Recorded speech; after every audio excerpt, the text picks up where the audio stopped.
I'm Isolt Timmermans, and I'm from Street Level Photoworks here in Glasgow, and I'm really delighted to be supporting today's event that coincides with the launch of the new Feminist Photography Network, FPN. It's also celebrating the launch of 2 on-site exhibitions and several other talks that you're going to hear about later on as well. So about Feminist Photography Network, very briefly, because you're going to hear about that later on. FPN is a shifting collective run by co-directors Jennifer Long and Clare Samuel, based in Toronto. Both are mid-career artists, as well as curators, arts administrators, and educators with extensive connections and experience in the arts community. And after attending the Fast Forward Women in Photography Conference at the Tate Modern in November 2015, they were inspired to continue this vital discussion around gender and the medium of photography. And that is what we are here to celebrate this evening.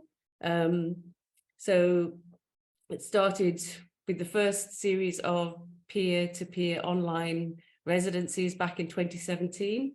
And I'm really delighted to be introducing the event that celebrates the commitment, dedication, and creativity of the collective that's continued to develop, and the launch of the new website.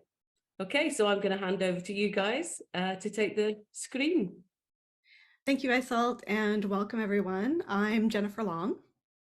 And I'm Clare Samuel. We're speaking to you today from land that is most often called Tkaronto, Canada, but in times prior to its colonization was called Tkaronto and had many other names and people living on it before that. In this country, the effects of colonialism are viscerally present, an everyday reality for the Indigenous people who have survived the genocidal policies of the Canadian government. And it's customary at events like this to begin with a land acknowledgement, noting the nations that have taken care of this place, many of whom still live here today. In our case, this is the Mississaugas of the Credit, the Anishinaabe, the Chippewa, the Haudenosaunee, and the Wendat peoples. Often we'll also mention if this land was unceded territory, meaning that it was outright stolen, or if it was subject to some kind of treaty or agreement. Tkaronto was bound by the dish with one spoon agreement, where all parties should share the land and take only what they need so that the dish would never be empty. Land acknowledgements are also a time to think about to what extent, if at all, these treaties have been respected by settler governments. It's important to remember that all of us here in Canada who aren't Indigenous are settlers. Regardless of our ancestors' identities, we are currently part of a colonial system and have a responsibility to reflect on that and to take action to disrupt its invisibility wherever we can. Since this is a photography event, for more information, we'd like to direct you to Meryl McMaster's self-portraits, which explore these entangled histories in a visually stunning way, and to the Native Women's Resource Center, where you can also make a donation if you're in a position to do so. We'll put the links in the chat there. All right, and I'm going to give a little bit of an introduction to FPN and sort of our background. So as Isolt mentioned, we met at this the Fast Forward conference at the Tate, and also there were Catherine Pahar and Marianne Kennedy. And so after this meeting, we started having some online discussions about how to move forward with this conversation. So in the end, we both formed 2 different grassroots organizations, Clare and I with FPN, and in Scotland, Wildfires Women's Photography Network in Scotland. So under the FPN umbrella, we've organized a number of events and film screenings related to gender and the lens, and worked with organizations such as Contact Photography Festival and WPHA, Women's Photography International Archive. But our main area of activity has been our online peer-to-peer residencies.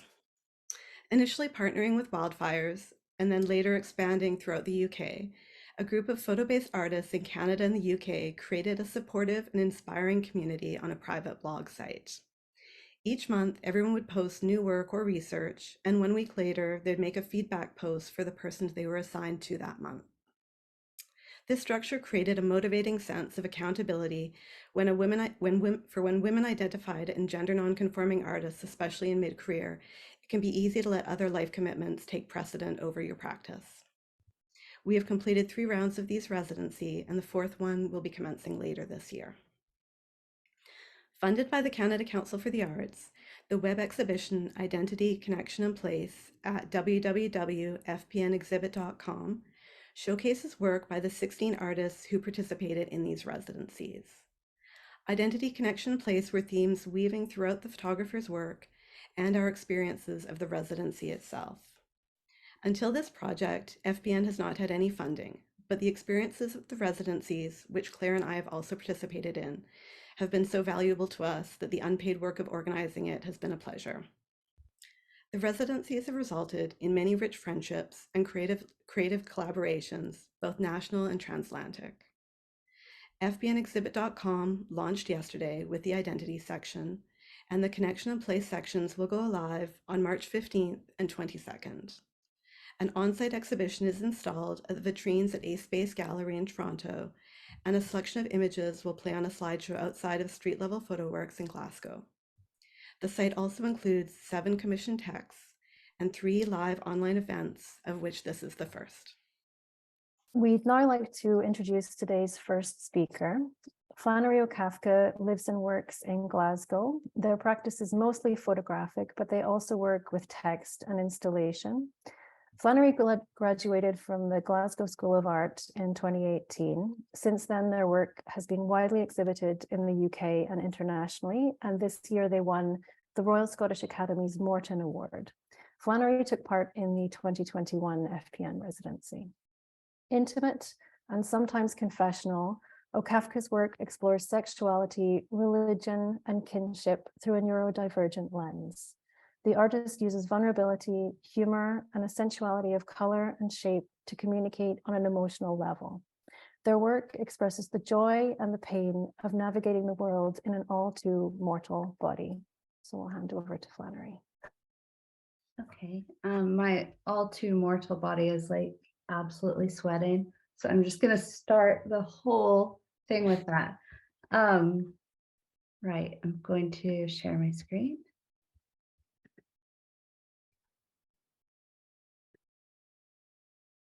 And I'll give you a heads up when we hit the 15-minute mark for you. Okay, thank you. I've just started with a bit of a content warning if people want to look at that, and to say thank you for everyone coming and anyone who is watching the recording afterwards. Okay, and I'm going to start with the other slide that I always start with. This is an illustration by Simon Hanselman. And yeah, basically it is going to get a bit weird. It's going to go off on like a few different tangents. I'm probably going to say some things I regret, and I'm probably going to say some things that are I don't know, maybe wildly inappropriate, maybe not. I'm not completely sure. I have titled this talk loosely, Half-Ass, Whole Heart. Jen? Yeah? I can't actually see you, so I'm just going to try to see if I can see you. I wonder if it's just switching on your view. I don't know if it's a problem because the screen share.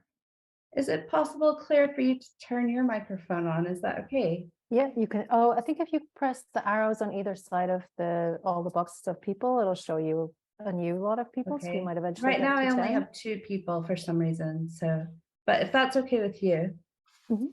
Okay.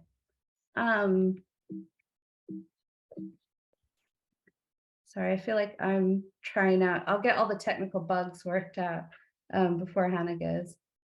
So yes, as I said, half-ass, whole heart. And I think, I don't know, I feel like someone had mentioned all the responsibilities we have, like as we were doing these residencies. I think obviously we all know that with gender, These things aren't quite equal.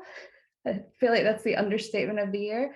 But basically, during this residency, I felt like it was very half-ass.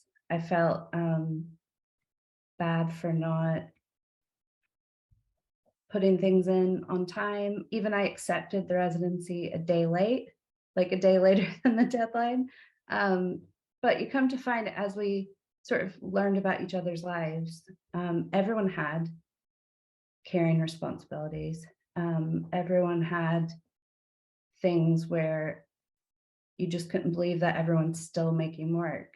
And from my perspective, this kept me making work, especially through lockdown. Okay, I'm just going to let everyone read that, because when I read my poetry, it's not fantastic, but this is standing in as an artist statement today.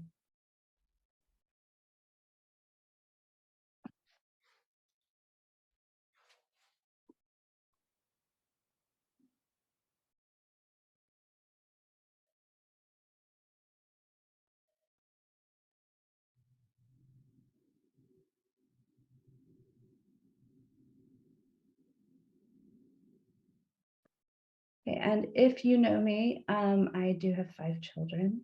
If you don't know me, I have 5 children, and I started having children when I turned 19, just barely 19. So I've been a parent all my life, all my adult life, and we've had a very intense year. Even getting ready for this talk, I actually finished it a few hours ago, and that is true. But it has just been, it's been a difficult year, and it's been sort of a difficult life, which is what a lot of my work is about. It's about picturing suffering. My old work, also that's very reductive, it's not just about picturing suffering. But my old work that many people will know is about a lot about my children, a lot about motherhood. So I thought I could talk about everything, and I think it said I'd be talking about my practice up to this date. But also I was told I could talk about anything I wanted. So it has sort of, I've decided to mostly talk about this residency, mostly talk about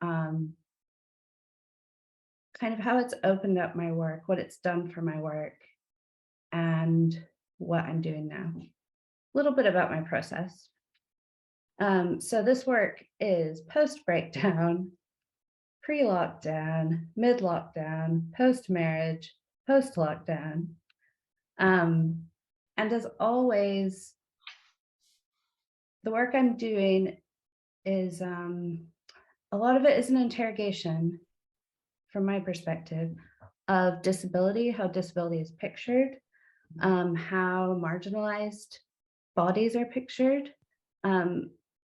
Photography's history isn't super great with marginalized bodies. A lot of the work I was doing, I did the hospital field graduate residency in 2019, and that was December, so that was right before lockdown. Previously, I had done used a lot of religious imagery. Catholic iconography is sort of my first visual language. My birth mother was in a maternity home. Sorry, I don't know if you can hear my cat now. Okay, he's very sad. So yeah, my mother was sent as a pregnant teenager to a maternity home with nuns, and I was adopted. I'll often say like I was adopted into the American dream. I'll often say that I feel like I was a bad investment. So this is all in the work as well. But when I went to hospital field, there were no religious statues, and there was no taxidermy, and my family wasn't there. So I kind of was in this, like, what do I want to photograph? So I found the one piece of taxidermy that was at Hospital Field, which is this head. It was in like a shed. Don't know if you could tell, it doesn't have any eyes. It was quite dirty. There were bugs in it. And we spent a few days together. We made this image. So I've spoken a lot about this, about the use of liturgical call and response. And this is how I make a lot of my work. So I will have sort of a call, which for a long time has been this text, "The one you love is sick." And then I've put next to it these prints that I was making in art school of the "I'm okay, you're okay," and all the different variations. And I partly put these two together because this is something that I feel like the residency has done, and especially with the work that's being shown. One of the images that's being shown for the talk for tonight of the two hands being held is just a snapshot on my iPhone. Most of the work is on my iPhone. And bringing in the work that feels sort of disposable or not important and putting it next to finished, realized work has been quite interesting for me. So this is Clytie. She's a statue at Hospital Field House. And started writing a poem about it. I actually wrote this poem and then my computer crashed and it got erased. And then I've never been able to write it again quite as well. So hopefully it will get written again. But basically it's about looking at her.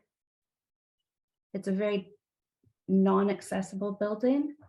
It's got a lot of stairs in it. If you've been in Hospital Field, there's a bit that's accessible, but when you do the residency, you're walking up and down these stairs. There's no lifts. And then there's just this like young, beautiful, perfect body. I do believe all bodies are good bodies. But at that point, I don't think I believed my body was a good body. And I thought looking at this every day, like this is like the picture of health. This is the picture of beauty. This is youth. And then looking into the myth, reading about it and learning, she was naked for days. She was starving. She blinded herself by staring at the sun.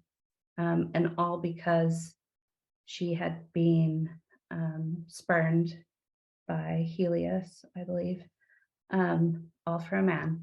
So it just, the poem says something to the effect of, I thought I was old and ill and you were young and beautiful, but we're both sick and starving. At that same time, I was really struggling to eat. And if you've been to the Hospital Field residency, you have communal eating and like communal meals where they bring them to you like at the same time every day. And that was just, I don't know, just kind of maybe a whole experience of like coming back into community after having had a breakdown, back into community, back into my body, but still having some quite intense things going on, like around heartbreak. And then we fast forward. It's not linear. None of this is linear. Even when I sort of did that rundown, it's like you take all those things and just mash them up. This is the first time I've ever photographed my body.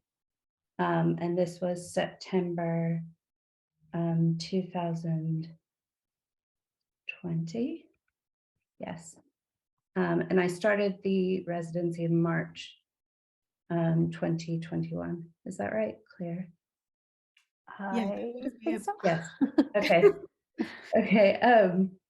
So it wasn't far off of this, and I'm going to let you read it again, but it was a post on Instagram, and this is the text that came with it.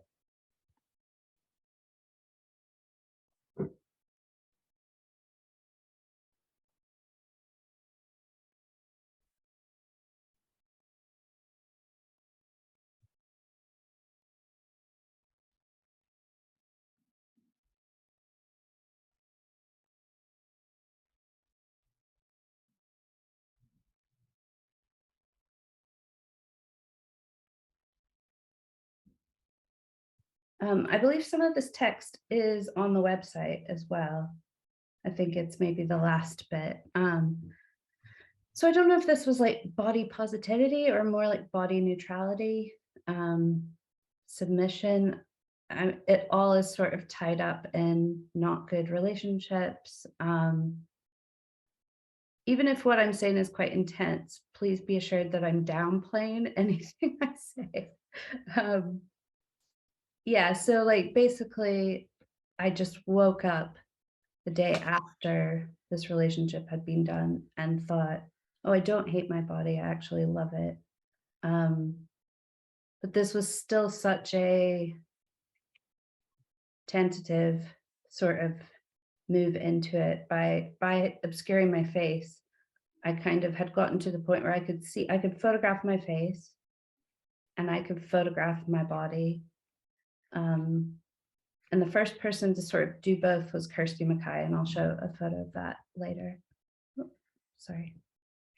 So, what I wanted to point out as well is that, is it 139 weeks ago? Is that what it says at the top? 130. 130. So that was 130 weeks ago. And here we are 130 weeks later. This is just being installed. So this isn't the image that was used, but it's one similar to this. And this is for scale here on the side. So it's 6 feet by 4 feet. Is that right? What is it, Jess? I think it is. I think it was 41 or no, 43 inches by 28 inches. Yeah. Okay. It's very big. And and I think sorry. And for me, like, it was quite interesting to put this together and realize in 130 weeks, like I went from here to here. Now, obviously, I'm not showing my face here, but I would happily, and I kind of went through this, like, do I show this one photo that's like full frontal nudity? And then I was like, I don't know. But for me to even be able to ask that question, where I've always pointed the camera out, never pointed it in, has been amazing. And a lot of photos I shared at first on the residency, I would say, like, I'm sharing this here because I can't share it anywhere else. Like, I know I can't put this anywhere else, but I'm putting it here. This is just the technical setup I had when I recreated this photo, because it was originally done on my iPhone. And then there was like a little bit taped on there so I could figure out what I was doing. But that was just more half-assedness to tell you about. Andrea, I'll just pop in to let you know that you just hit the 15 minutes, but don't feel rushed. No. You've still got plenty of time. Okay. That's your time marker for you, nothing else. Okay, that's great. I'm just going to flip through these really quickly. These are some of the photos I made during lockdown and during the residency. Obviously, it's like opening up things in my practice. Previously, I focused on my children. So I brought myself into it and brought my sexuality into it. A lot of it is also an interrogation of my sexuality, of my gender. Yeah, there's too much to say because I'm in the 15-minute mark. This is one of the images Kirsty Mackay made. So I will go back to this actually, just to say that this has been the biggest letting go for me, was like letting someone else take my photo. And a lot of these images, they've been seen now, and they might occasionally be on my Instagram, censored. They might be sent in a sext. They might be like out there somewhere, but they haven't been publicly displayed. And my Instagram is private. So these sorts of things, I don't know. I feel somewhere in the back of my head it's vulnerable, but I actually also feel quite like I have agency. And I kind of hit at the residency at a time when it's probably the first time in my life I felt I had agency. So I'm not going to read this right now, I'm going to quickly go through it, but just to say that At Good Press is this zine, and I made this zine along with the other participants. I put work from them in it as well. And I made this recently. It's supposed to just be sort of like, if you need emergency reading, you can have this in your pocket. And sorry. But I think what I wanted to say about it too is I feel like from that time, maybe that 130 weeks have all like collapsed in on each other. And all of this work, even though it's very different from my previous work, it's all the same work. What I've been doing lately, because I've had one child who has been home all year and not in school. We've had mental health crises, all sorts of things. Now I'm moving house. I just signed a new lease yesterday. I just sort of do things like this at 3 a.m. So I made this zine ICUP, which is like a joke the older kids used to like trick the younger kids with.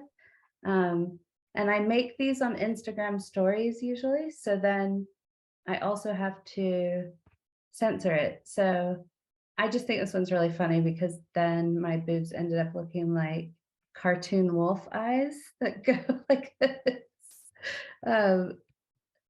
I've made a zine about Crumple. I could talk about Crumple for a few hours.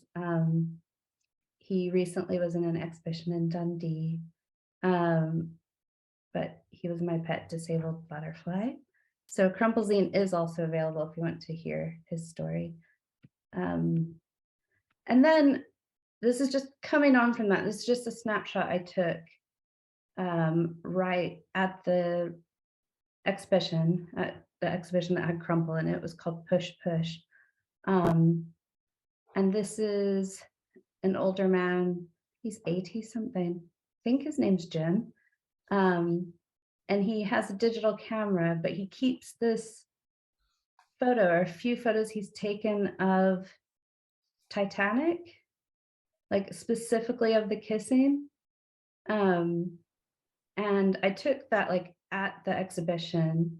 And the reason I'm even bringing it here is because I wanted to talk just a tiny bit about my process, which is of all the photos I take, I kind of sort through them. What is family? What is snapshot? What is work? But they're all one thing. So if it's film, I take it to the photo lab. I get my prints back. I sort through. And I just got the first films I've taken in years, actually like 2 years back. And so I'm sorting through them. And these are just some of the images. But what I love about that is some of it can become work. And I think that's what the work that you've included, Claire and Jen, in the exhibition, some of it is work I wouldn't have considered work. I would have just considered it Instagram story or Instagram snapshot. And I love the two things sort of given equal weight. Oh, sorry, I'm going to go back. So yeah, photos at other people's exhibitions. That's MV Brown and 3D print of MV Brown. A weird tree.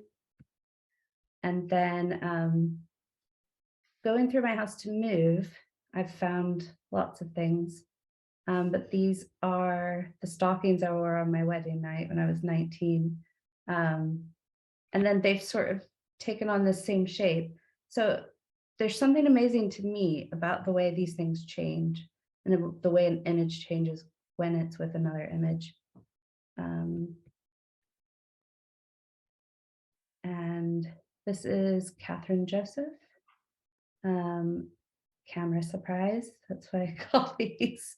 When you're not quite sure what's going to happen. What I was going to talk a little bit about process for anyone who's interested in technical stuff, although I'm really not technical at all. So all of this is 35mm Olympus NJU2 point and shoot. And this is a really happy accident.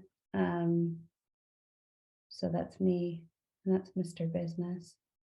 And what I think is amazing about photography is like how things are so veiled when you see an image and you don't really know, especially in the family album, like you can have really happy photos, but someone's dying or someone's abusing someone else in the photo, and all of this intensity, but it's always happening in the photo.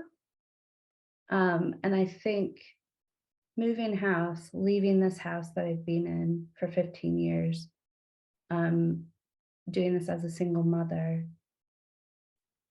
as my poem at the beginning talked about, like having a plate that has so much on it that it is going down into the ground. There are people on it, lying on it, almost dying on it. And I'm able to have this image of that in this image. I was going to talk about Laycock Island, which I'm not, because I've run out of time. That is what the Morton Award will be, and that is what I'm working on right now. And because I don't want to research my parents' sex life, I've been researching Patrick Cowley's like music that he made for 70s 70s gay porn films. So the call is Patrick Cowley's diary, which is filthy and beautiful, and it's before anyone in the community knew that AIDS was a real and present danger. And this is the response. So expect, it's going to be tiny, might just be a pound or two. And there's going to be lots of, sorry, I'm not exactly sure what's, I was going to say lots of boobs, and I'm like, I don't know. Like in this case, these are my eyeballs in this image, but they're kind of standing in as my boobs. And I feel like there is this special thing about 3 a.m. On your phone where you can kind of make anything you want to make. And a lot of that inhibition just sort of goes. Post talk. Okay, that's it. I'm so sorry. It was so chaotic. Yeah. That was I'm moving. wonderful, Flannery. Thank you Thanks, so Claire. much. Thank you. Maybe I'll just take a moment. If anyone has any questions, feel free to pop them into the chat, and we'll take a look at those after we have Hannah present on her work. So I'm going to take a moment and introduce Hannah. Through constructed self-portraiture and documenting her environment, Hannah explores the experience of living in a human body. The artist, who lives with multiple sclerosis, uses visual strategies to communicate where the limits of language fail. Her tactile images reflect experiences of transition, loss, and illness. Hannah studied photography at the University of Brighton. Her latest projects, All the Colors and I Still Feel Blue, and The Vessel, document her diagnosis and the subsequent experiences of living with MS. Her work has been recognized in international competitions, such as International Talent Support in Italy, and has appeared as a cover piece, including an extended essay written about her work in BMJ's Medical Humanities Journal. In 2020, she featured in Pause the Plie, a Radio 4 documentary exploring whether artists can find an equally satisfying creative outlet when the one they've dedicated their whole life to is suddenly ripped away. Hannah participated in the 2017 and 2020 residencies. So whenever you're ready, Hannah, go ahead. Thank you.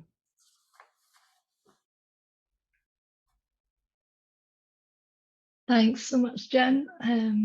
I think we need to come out of Flannery's talk before I can get on. Oh, I think you just need to hit share screen again, Flannery. Oh, there we go. Thanks, Flannery. Okay. So let's start. Okay, hopefully everybody can see that okay. Yeah, thank you so much, everybody, and Flannery as well. That was amazing to hear more about your work. And I feel incredibly, chuffed to be here, as part of Feminist Photography Network. And big thanks to Street Level Photoworks for hosting tonight as well. Yeah, it's a real pleasure. So I'm going to be reading to you quite a lot tonight, just because my memory can be pretty rubbish. So it helps me to kind of keep in check if I have text to read. So hopefully I won't make it too dry. So much of the work I create is staged, and the process often intuitive. So stage photography gives the artist the opportunity to make very specific and careful choices, to control elements, and even sometimes to give the appearance of spontaneity. So this idea of control over elements is a somewhat paradoxical one in the context of my work, as you'll come to learn. The intuitive process permits spontaneity even more. In my stage photography, I use the body in a performative manner to express emotions and to make the invisible visible. So my work contributes to contemporary photography, particularly art and portrait photography, and illness narratives that come in various forms in contemporary culture, from memoirs to performance art. In 2013, I was diagnosed with multiple sclerosis, or MS for short. It was because of this lived experience, my photographic practice shifted from capturing other people photographically to turning the camera towards myself to create staged images. As time passed and I became attuned to the changes my body was continuously going through, the notion of making the invisible visible, flicking through, became a recurring thought. I imagined how I could make something like MS, which is impossible to literally illustrate what it is, visible to those without the experience of it. Photography has become my means as a way to try and make the invisible visible. A few months after being diagnosed, I was introduced to Shift MS, a social network for people living with MS. And I became closely connected with the Shift MS team. And in August 2014, I was invited to create a new body of work in response to Good Out of Bad, which was a commission as part of their MS Energy initiative. So with this, perceiving identity was created, which launched my photography back into the public domain with the Good Out of Bad private view exhibition in London, February 2015. So perceiving identity is a photographic journey that explores my feelings of uncertainty, fear, loss, and liberation, intuitively delving into and questioning the notion of neurological lack. So I'm just going to go back. It's kind of skipping a bit ahead.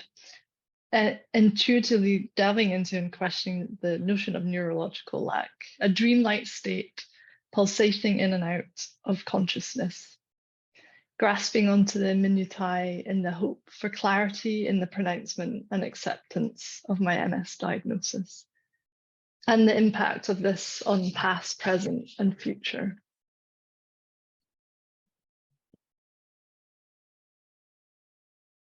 MS may be a difficult chameleon of a disease, but it is not the end. By creating staged self-portraits, I'm trying to make it a universal thing, to visually represent and bring to life that feeling of being consumed, and ultimately to find hope. MS always changes, it never stays the same. I'm not trying to document. It's impossible to do that with MS. It's an intangible disease for those without the experience of it, and to try and help them understand, I have to engage with what I'm feeling. My work has been interpreted as visceral and immediate, photos which mix naturalism with artifice, the soft and the hard.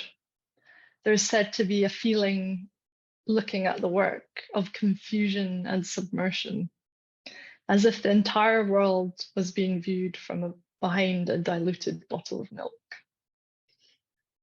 In this photo, there's a haziness to the water that I'm submerged in. It's representing the cognitive issues you get and the memory problems.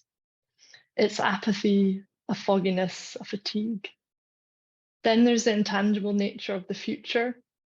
Whether you've got MS or not, nobody really knows how their future is going to unfold.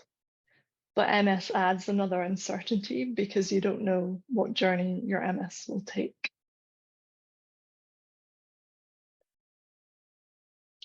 And these are just a few more pictures from perceiving identity. Some of which are on the latest exhibition for Feminist Photography Network, which I find was interesting what you touched on, Flannery, when you said that Jen and Claire picked out images that you wouldn't have necessarily picked out yourself as part of the exhibition, which was the same for me. And I thought, wow, I need people in my life to be able to like do the editing at times, because you just get a different perspective on it, but a really refreshing one as well. So it's really it means quite a lot to have that.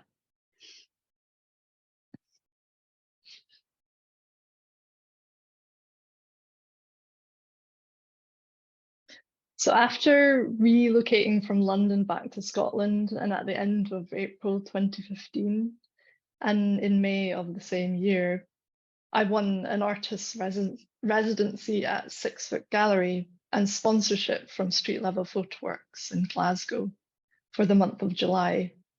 It was during this time I created Awakenings, which was launched as a solo exhibition at the end of my residency. July 2015 was a month that tore me apart physically and mentally. So many transitions had taken place in my life in such a short space of time. My body and my mind were bearing the brunt of all those changes. There was nothing I could do to escape its overwhelming presence but to turn to my camera.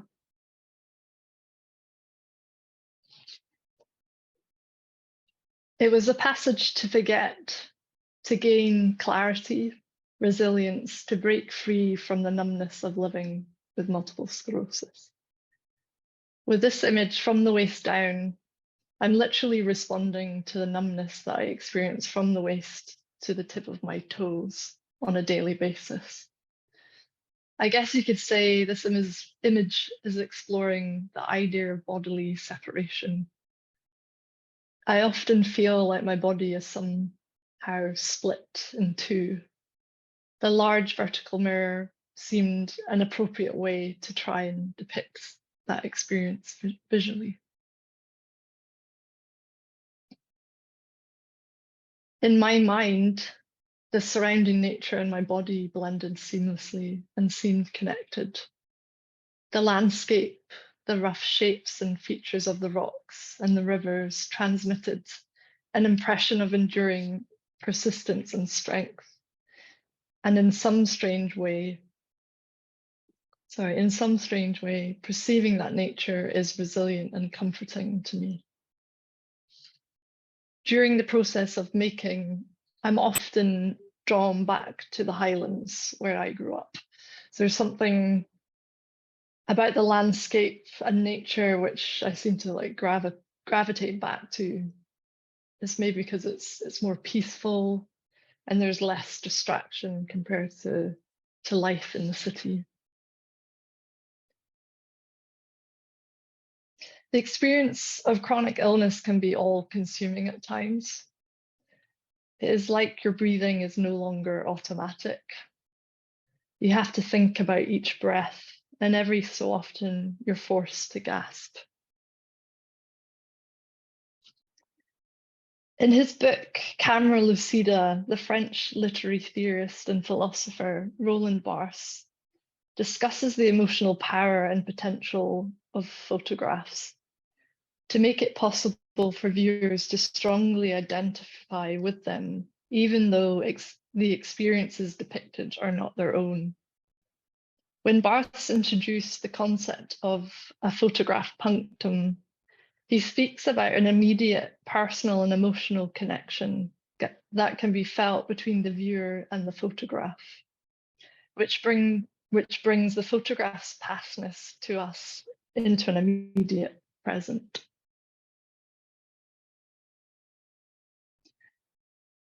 And he writes, "This time it is not I who seeks it out.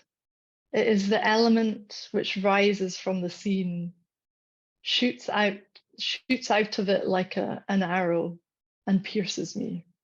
A photograph punctum is that accident which pricks me, but also bruises me, is poignant to me."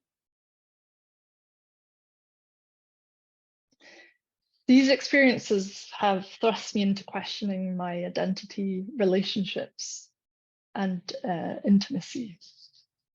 To question all of the above when thinking about how I perceive the disease in comparison to pre-diagnosis.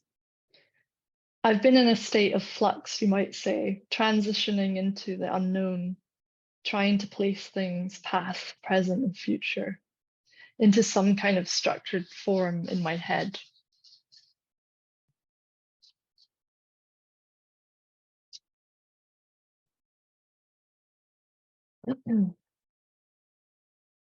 Negotiating what I'm going through with respect to my body and the outside world. It's an inner dialogue. And there's another quote here from neurologist and writer Oliver Sacks. He's written some great books, which most of them kind of relate to his experiences within neurology. And he explores some of these themes that I kind of speak about.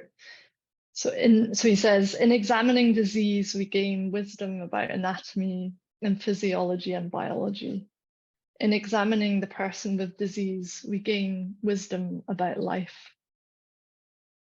So the vessel was created during an online digital commission for Focus Scotland.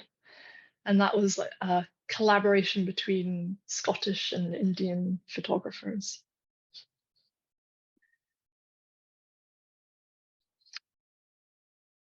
At the start of 2019, my personal circumstances and and Brexit specifically pierced me, just as Barth describes in Camera Lucida, and led me to experiment with my performative practice more in all the colors, and still I feel blue. Looking at the absurdity of personal circumstances and the political climate at the time, I again find myself staging self-portraits, this time using household and found objects as a way to explore and express my feelings and emotions, creating a sense of humor and absurdness which reflected what I was experiencing at the time. Furthermore, I ultimately wanted to create an immediate personal emotional connection with what or is felt between the viewer and the photographs, a photograph punctum.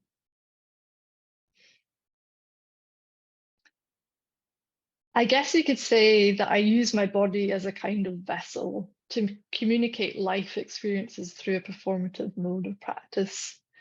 This method allows me to somehow go outside of myself, from my mind to the body, breaking free from negative mental chatter to something which is fun and at times absurd.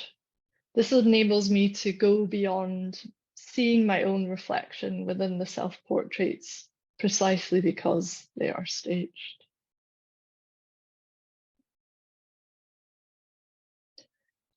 Photography can be a very powerful, expressive and cathartic tool. So my aim, just as the originators in the field of narrative medicine at Columbia University stated in the book, Principles and Practice of Narrative Medicine, is to help the general population, patients and health professionals to tell and listen to complex and unique stories of illness, to reimagine health and well-being care based on trust and trustworthiness, humility and mutual recognition, to better understand the lived experiences of conditions such as MS using a visual language. And that's me. Thank you, guys. Thank you so much, Hannah. And thank you, Flannery. So we have some questions in the chat, but maybe if I could just ask you both one first. You participated in different FPN residencies, so you didn't actually meet each other through that. So I'm wondering if you knew about each other's work before this event. They're so stylistically distinct, but there's also a lot of overlaps. And I'm wondering if you have any questions for each other about your work. I have like 20 questions for you now. I've been making little post-it notes. I did know of Hannah's work before, and I'd taken an image. I think she showed the first image I had ever seen, which was this one here. Is that what is that one called again? So that one's from Awakenings. Okay. Yeah, so it's Is that Forced to Gasp? Forced to Gasp, yeah, and Primary. So there's like a series, like 3 in that kind of. Okay. Yeah. I think I had written that down as well because yeah, I've got Ehlers-Danlos syndrome, EDS. There's quite a lot of overlap with sort of presentation with MS, and that just so much of what you said just really resonated with me, and especially about that sort of brain-body disconnect, and navigating these things with a camera. And being able, like, I often feel like, so I'm going to say something and then ask you a question, but I do often feel like I'm watching a film about my life, and it allows me, I know some of it is self-protection, you know, like seeing images, making images allows me to be able to do that. but also I'm interested in what, this is kind of outside of photography, but, or maybe it relates, does that broaden or like increase the disconnect, or does that sort of put things together and ground you at all? And then, well, I'll just leave that question. So do you mean like using the medium of photography? Yeah. Yeah, it's interesting because while you were speaking there, you know, and I always sort of, I was going to say play on the side of it. It's not playing. It's this. I think I'm using photography as a way of, you know, exploring my identity, but then paradoxically, I'm creating staged images of myself. So how do I actually, you know, do I truly know what that identity is? Because I'm almost like playing a character or characters. And there is that definite kind of disconnect. So I don't see the portraits of myself as myself. Like there's definitely a separation there. Like a few layers of disconnect almost. Yeah, definitely. That's interesting. And it's just a real strong disconnect from it. And I will say, I just want to add that I know Flannery's work. And we had been in touch. Well, I think I maybe got in touch with Flannery. I realized this was probably about 4 years ago, actually. So yeah, it may have been longer ago than that. Yeah, I'm not sure. And I can't quite remember how it was that I came across your work, but I instantly felt connected with it, you know, the themes and your exploration within your work. And I have was some similar photos, of like my children's faces in a bath that's cloudy because it's eczema medicine in the bath, you know, and like I think I saw your photo just like at a very similar time. Yeah. Can I ask one more question? Is that okay? Okay. Yeah, something else you talked about, like trying to make things visible. That's one thing, like I feel like with MS, EDS, lots of different disabilities, we hear this term invisible disability. And I always think like it's not invisible, people just aren't looking. Yeah. You know, and I'm just wondering what you think about that. Is that part of it? You know, it seems like there's a level of social action in addition to art and the images you make. But I don't know if it's not even like it has to, I'm just asking if it's intentional. Well, the social action side of it. I guess, I mean, I am trying, I mean, I guess I am trying to sort of raise awareness about it, but it's, you know, it comes from a non kind of documentary way of exploring that. I guess as a way to kind of maybe to test people and, well, not to test, but like, you know, broaden people's minds in terms of like how you do explore that. Like, you know, does it have to be a sort of within the context of photography? Does it have to be documentary in a day in the life? Or can it be something that's, a bit more kind of connected to emotions and feelings? And what I try to do is at least, you know, touch people, connect with their own experiences as a way of, you know, pulling them in and maybe getting a sense of what it feels like to live with chronic illness, because it relates to, you know, adversity, basically. So everybody in some shape or form will have experienced adversity. So that's kind of, how people can hopefully connect to it. I don't know if I answered your question, but Yeah, I think so. I think so. I've used the term emotional document in my work, because although it's really personal, there's large elements that are fictional. There's, yeah, even though it seems like I will tell anyone everything, like there's lots of things I don't say, and I'm not saying.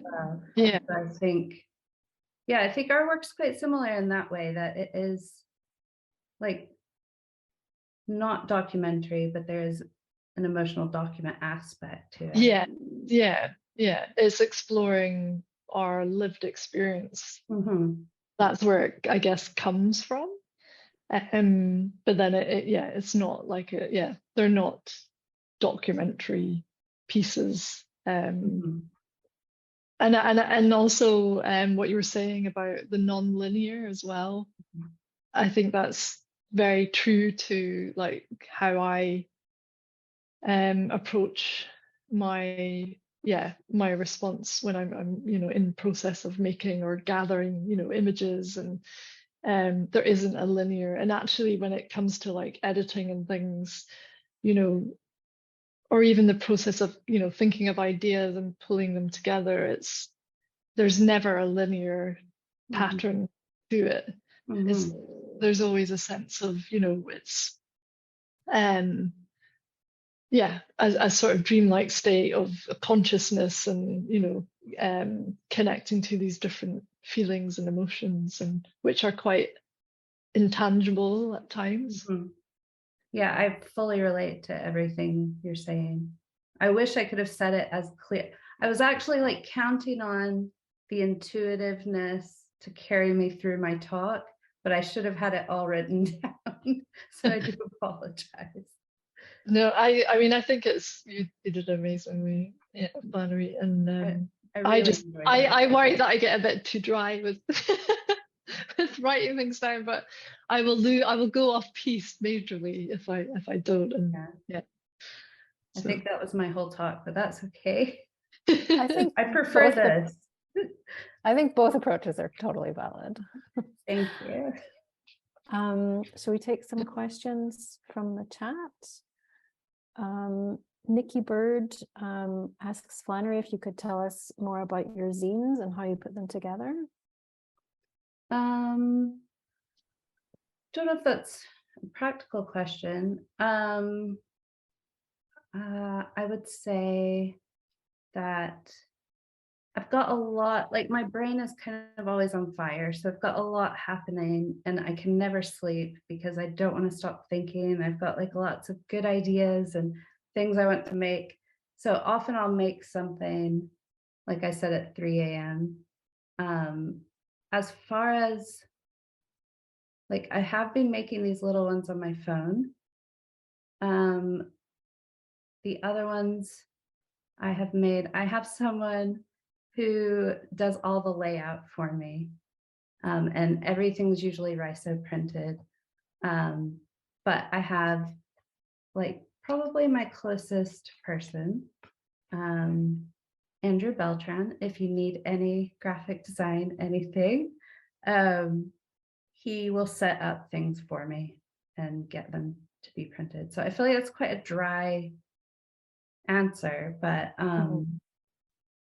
yeah, I don't know. I've got like sort of a backlog of ideas and things that I need to make. And kind of what Hannah was talking about as far as like things not being linear. I also feel like my life is not super linear.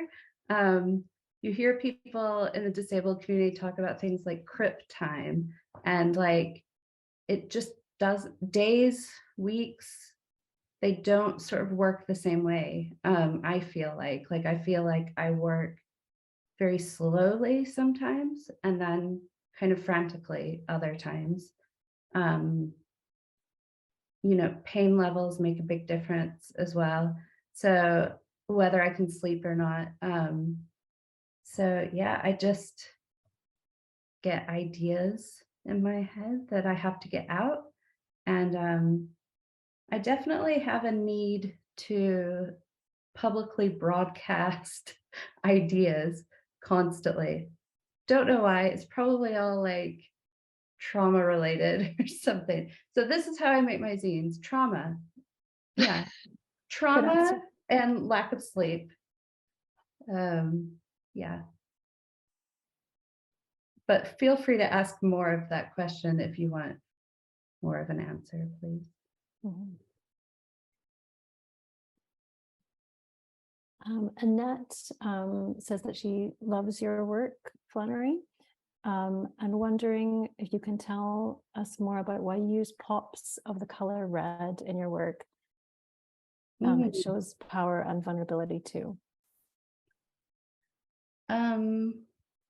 Yes, I'm going to back up and say one more thing about zines, if that's okay. And it's just that I do, like, I grew up, I was a teenager in the early 90s, mid 90s.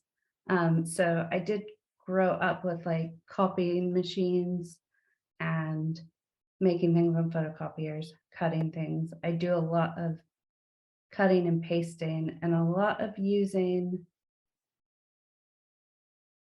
just sort of crap, low quality things. So that is also why I like using my phone. I like using point and shoot cameras. Love a photocopier. And yeah, so I just wanted to back up and say that. 90s zine culture. And what was the next question? I've completely forgotten it. Your use of red in your work. Oh, I have a really complicated relationship with colors. I wear all black, maybe like 75% of the time. When I went into art school, well, that's 75%, no, 90% of the time. It used to be 100% of the time. When I started art school, I only mostly took black and white photos. I'm autistic.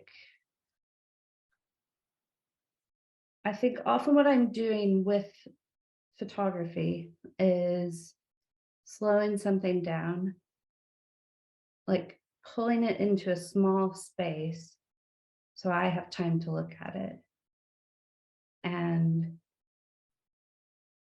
color for me is very confusing. It often feels like I don't know, it just feels confusing. I don't know how to accept certain colors. I don't know, like if I look at myself and I'm not wearing black, I don't maybe look like myself. So I tend to kind of, when I do, and when I'm able to incorporate a color into my life, I go hard on the color. And so it's really funny too, because I've got 5 neurodivergent kids as well. And like anyone who knows my daughter knows, like she does the same thing, like she goes hard on the color. My next to youngest, Hella, like everything they own is pink.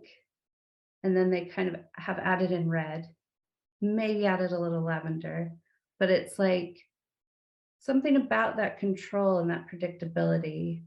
But that is also like really examining it. I think a lot of it is very intuitive. Like Hannah was talking about, like it just happens. I think I'm not the sort of autistic who sees like maths patterns, but I see other patterns, like visual patterns, that are more about color, emotion, relationship. Things become really important. And for a while, there will be like sort of periods. So also when I was just trying to figure out what to show tonight, I think I just started in with red and then just went really hard on it. So and then it just seemed like the right way to go. You know, it just, to me, it's like I'm always seen all these different roads I can go down, and then I just go down that one. And I do have more like capacity in my life now for color. But yeah, I did a project on a collaboration with Craig McCorkadale on maintenance art, and we worked in his father's construction company. So I've incorporated like fluorescent yellow, green, and like a fluorescent orange. So yeah, I don't know if that answered the question. I mean, obviously too, a lot of my work, there is a background in my research, which is I like to look at domestic stigmata snapshots. So there's definitely like a blood element. There's definitely back to that like Catholic visual language element. So yeah. I see one here from Erin McKay. Love the brain fog concept and about losing yourself into the forest. Would love to hear how you're taking your self portraits. So I guess that's to Hannah, but maybe Yeah. interesting to hear from both of you. Sometimes I'm mindful to go into too much detail about the background of photographs, because I think that there's that kind of ground where you can say too much and you lose the magic. Mhm. And it's not always sometimes it's quite hilarious actually. Like I almost wish that there was somebody documenting like some of the setups that I have created or during self-portraiture, because it can be quite ridiculous really. But that particular photo was taken in one of my favorite forests in Morayshire Highlands area called Colburn Forest, and it stretches about 11 miles. So I went into the forest one day with lots of powder paint, different colored powder paint, thinking that I would create like this sort of rainbow effect of color, but actually it ended up being when they're all kind of mixed together, it just creates this kind of fog color effect. And I had somebody basically blow this powder paint into my face, but it was all shot on film, a medium format film, which kind of like adds a little bit of technical complexity to it, because you can't look straight away to see what the images look like, but that's precisely what I like about it, because it's that kind of like serendipity, where you're sort of allowing space for that. You maybe have an idea, you visualize something in your mind and you make all the plans, or as best you can. And I'm not a technical person either, so I kind of just just go with the flow as well. But yeah, shooting with film on those kind of types of shoots it's slightly more challenging. But I like that, having an idea, shooting it on film, but then not really knowing until you get that film developed what has come out. And sometimes it actually turns out better than you had. Like it maybe goes in a different direction, but it's actually better than what you had intended. So I like that kind of element of magic with film, with analog photography. Yeah, I loved what you said that Bart had said, but I can't remember what it was. But it was like the past becomes the present. Was that? Mm-hmm. Yeah, the photograph pump them. Okay. Yeah. I Sorry. think no, sorry. I always think that like it's you don't just have the index of like, it's not just the imprinting of the image, it's also what's like, I think there's like an emotional aspect in it as well.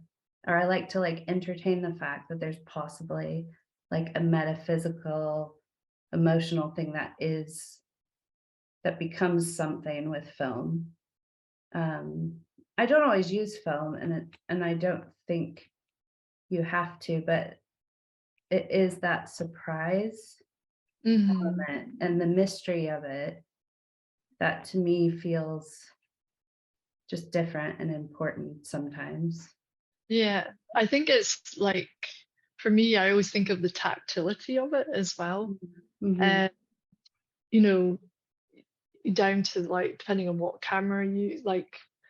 So for the brain fog image, it was a Hasselblad. So it's like a really old, mechanical camera, and it makes like amazing sounds as well when it clunks, the shutter goes off.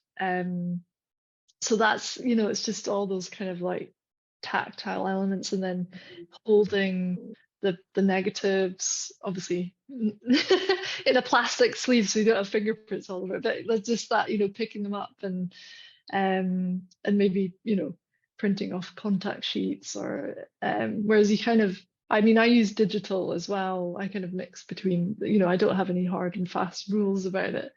But you kind of lose that magic a little bit when you're using digital, unless you really push yourself to like print out the images, which you might do if you're editing a whole bunch of pictures.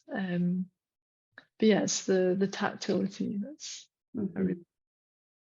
I think I find something similar with like I said, I only like use crap cameras basically, but I find that similar with the little snapshot camera, because just even that, like hearing it get to the end of the roll and just and it's like embarrassingly loud, and you never like, you're not quite sure when it's going to happen, like I've never really checked if I'm toward the end.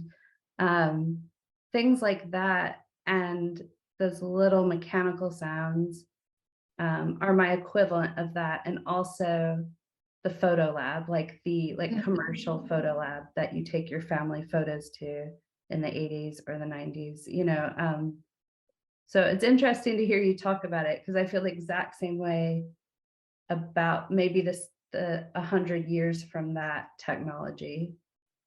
You know what I mean? Yeah. Yeah, I mean, I also, using even like toy cameras as well, just to kind of get that, like, so it's not like a perfect, whatever perfect is. I mean, there's no such thing, but that idea of perfection within, getting all the technical aspects, like I like the sort of grittiness of film, or and toy cameras and things, the effects that you get with that. I feel like it's like a collaboration in a way, like with the object, like you're both doing something different. But I think I feel that too, like with my phone, even. Like I like having sort of boundaries and limitations. Yeah. Then you have to push at them a bit. I feel as well, like from a chronic illness side of things as well, like I've had to really consider, the equipment that I use, because my body just can't always cope with, the weightiness of lenses and, optics and camera bodies and things. So like reducing that, and technology, like you say, with phones is like pretty incredible now compared to like even 5-10 years ago. You get really like high quality kind of files from them. So except sometimes people want to print them 4 feet by 6 feet, and you made it on your phone, and then you reshoot it, but then like you've messed something up and like you fucked the whole thing, and then you have to reshoot it again. And yeah. But then Well, it turns out perfectly in the end. There you go. And this actually ties in so nicely to the next comment from Natasha Lan, who thanks you both for your work. And she said, what strikes me about your work is a notion of time. And then she asks, I wanted to ask you about the process for both of you and how you deal with barriers such as time and health. So I know, Hannah, you had already started to talk about that in relation to like even just the cameras that you're carrying, but seems like this is a natural progression into that one. Mm-hmm. Yeah, do you want to, go ahead. Well, is that what you were going to say, or were you going to start talking? No, I was going to say, like, because I've already started Okay. touching on that, so you can, because I'm sure you've got to say about it as well. Well, it's funny because I don't think I'd really thought about it a lot until you just said that. And I think about equipment I use all the, and I think about ways to make standing accessible or sitting accessible or walking accessible or a handrail on the stairs, these things. But I don't think I'm always thinking about what I use. Like some of these things are so implicit, and you have to think about them to make them explicit. I definitely now, I have PAs who work with me during the week, and that makes a huge difference to my practice because people carry things for me. A lot of the physicality is sort of taken out of it. So even I work commercially occasionally, and I'll have someone helping with the camera with that. But I think it's very broad, actually, how it affects me with the time, I think, and even with work-wise and career-wise, like I've just said before, like I can't hustle, like even if I wanted to hustle, like I don't think emotionally or mentally I can hustle, and physically I definitely cannot hustle. And so I've been really, really lucky to have people like Ben Harmon gave me a show at Stills right out of graduation. Things like this residency, things like collaborations, just sort of coming to me and keeping me working, because I think I've got so many caring responsibilities as well as myself, that it can seem like how can I possibly work, and time. I have very little sense of time, unfortunately. And I think, I don't know. So much of it is, it's like what you said, the soft and the hard. It's like some of it is like a gift and it just comes. And I think I couldn't do what a lot of people do. I mean, I couldn't stand and work in a dark room for an extended period of time. But when I collaborate with a camera, I can make these images that I'm happy with, or that are special, or I don't know how to say it. But also sometimes it is a fight I feel like, to keep working. Maybe I feel like my life would be easier if I didn't have to make things. But also I think that's like my primary way of navigating life, is making things. So I feel like this is not an answer at all, but I do feel like time is, I do believe in this concept of like crypt time, and like that time runs different for some people. I think there definitely needs to be more of an understanding of that, like a broader understanding art circles, but I think there's benefits to it too. It's very interesting, like a lot of the things you say, like how much they resonate with me about your process. Likewise, yeah. I wanted to add, actually, just thinking about time, one thing that comes to my mind is when I'm in the process of making, like taking photographs with whatever camera I'm in situ. I don't know if I'm out like in a forest or something, wherever I'm taking pictures, and I actually lose track of time. And I forget, it's probably the one time that I forget about my condition because I'm fully immersed.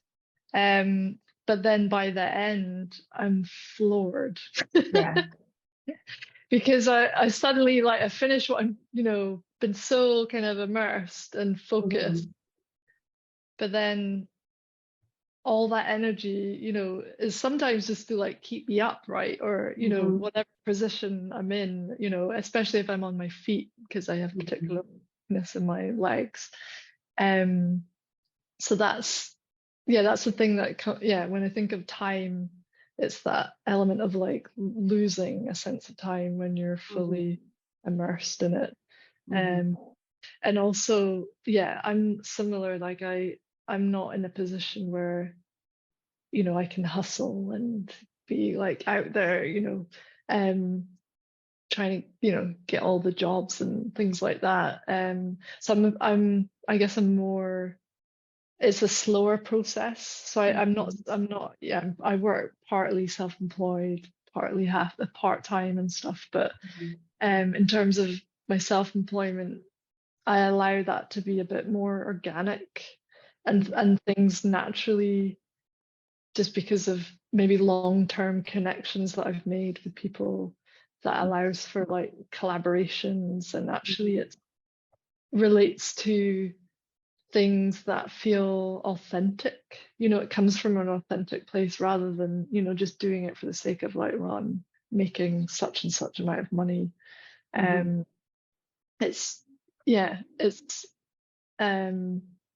I perhaps that is because of the the avenue that I've gone down with my work and the life experiences that I have, that it just means that I'm connecting with people who maybe not have the same experiences, but we kind of have that sort of understanding, and or they have an understanding about chronic illness and things like that. So there's a bit more openness with that, and understanding, because it can be a challenge in terms of like work, and if with living with a chronic illness. I feel like there's so much. I was just gonna say, I feel like there's so much more to say, but I think we have to wind things down. But we could talk forever. But Flannery, did either of you want to have sort of a closing comment?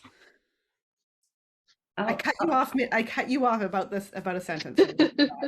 I'll do a quick one. I was just going to say, if you haven't seen the new Nan Goldin film, that you should definitely see it. And yes, that's what I was going to say more about that, but I will say this. I was going to say, just like, I can't remember the exact quote, but she said at some point, like, it's my party. And I think she was talking about Ballad of Sexual Dependency. But that is what I'm interested in personally, photography wise, is like insider photography. And I feel like I can only make really personal work that's really close to me, because that's kind of all the strength I have is going into living this life. So that's what I'm making work about. And I just appreciate that in Hannah's work. And I think Nan Goldin is kind of like, I don't know what to say, like the mother of that. But like, I mean, I think seeing that film again, like I've always resonated with her work, but seeing that film again and thinking like, it's my party. And there's always talk about our people who are disabled being exploited. But if we can turn on its head, that concept of like ethnography or like medical photography that just treats our bodies as spectacle, and like it becomes our party and we choose how we're seen. Yeah, that's a good thing, I guess, is what I'm trying to say. I could just talk for a few hours. This is where you're supposed to cut me And off. we could all Claire, I listen. talked about this. Thank you everyone for coming out today, and Hannah and Flannery for opening up about your practices. It was Thank you. really such an honor to get to know both of you through the residency, and Claire and I are thrilled that we've been able to work with you. And a big thank you to Street Level and Canada Council for the Arts as well for being the lead sponsor on this project. Claire, did you want to say anything? No, I think that's perfect. Thank you so much to everyone. This has just been a lovely event, and kind of, even though it's online, I felt like we've really connected and you've connected with each other. It's been lovely. Thank you. Yeah, thank you so much, everybody. Yeah, really appreciate having this platform and sharing, and yeah, wish we could share more more time. A very final thank you to everyone from Street Level, and do check out the FPN website, and I believe there's details on there of the other upcoming talks and exhibitions, and I guess watch that space because I'm sure they're going to go on and do lots more wonderful things. Good Thank night. you, everyone. Good night. Good night. Thanks, Bye. everybody.